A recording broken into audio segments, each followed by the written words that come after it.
Dans les vidéos précédentes, nous avons couvert plusieurs techniques pour représenter des nombres de toute nature. Intéressons-nous maintenant à la représentation des textes. L'idée de base est simple, elle consiste à associer un nombre binaire unique à chaque symbole. On entend par symbole des lettres, ou de la ponctuation, ou même des espaces. Ensuite, on représente un texte par la séquence des nombres binaires qui représentent chacun de ces symboles. Cette idée n'est pas neuve.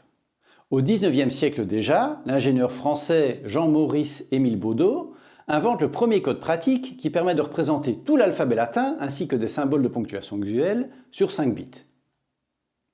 Vous voyez à l'écran le brevet qu'il a déposé. Ce code était utilisé pour transmettre de l'information entre des sortes de grosses machines à écrire électromécaniques qu'on pouvait commander à distance et qu'on appelait des téléscripteurs.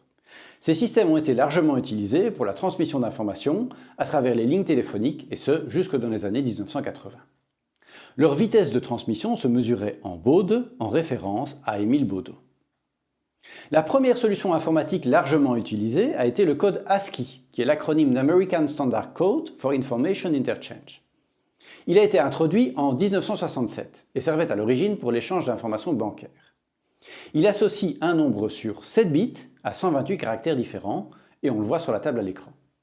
Les 32 premiers caractères en jaune ne sont pas des lettres ou des signes de ponctuation, mais bien des codes, destinés à contrôler la ligne de communication. Pour le reste, le tableau permet de retrouver le code. Par exemple, le caractère W en majuscule a ses bits de poids faible égaux à 7 en hexadécimal et ses bits de poids fort égaux à 5 en hexadécimal. Cela donne donc un code de 57 en base 16, soit 101, 0111 en binaire. On peut alors trouver la représentation binaire d'un texte, comme MOOC NSI par exemple. On remplace simplement chaque lettre par son code dans la table. Ici, on l'a fait en hexadécimal pour commencer, mais on peut ensuite traduire ces nombres en binaire. On peut se demander pourquoi les codes ASCII se limitent à 7 bits. Le 8e bit de l'octet était appelé bit de parité et utilisé pour détecter d'éventuelles erreurs de transmission. Ce bit de poids fort est calculé en faisant le XOR de tous les autres bits. Le bit de parité vaut donc 1 quand il y a un nombre impair de bits à 1 dans les données à transmettre, et 0 autrement. Dans cet exemple, on cherche à transmettre la lettre M avec son bit de parité à 0.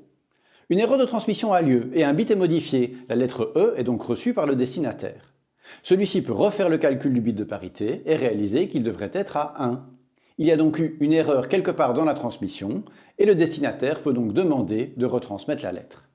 Plus tard, le 8e bit du code ASCII a été utilisé pour ajouter 128 caractères au code. Ces caractères supplémentaires permettent de s'en servir dans d'autres langues que l'anglais, en introduisant des caractères propres à une autre langue. Par exemple, le code ISO-latin 1 est le même que l'ASCII pour les 128 premiers caractères, mais offre des caractères accentués pour les codes dont le bit de poids fort est à 1. Récemment, un projet international de normalisation appelé Unicode a vu le jour. Il a pour but de regrouper tous les symboles utilisés dans n'importe quelle langue, et ce dans un seul code.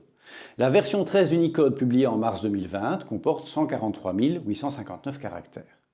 Par exemple, le caractère A majuscule avec accent circonflexe possède le code 00C2 en hexadécimal qu'on note U plus 00C2 pour indiquer qu'il s'agit du code Unicode. En plus d'associer un entier unique appelé point de code à chaque caractère, la norme Unicode précise également comment ces entiers doivent être encodés en binaire. L'encodage le plus courant est appelé UTF-8 et les caractères y sont encodés sur 1, 2, 3 ou 4 octets.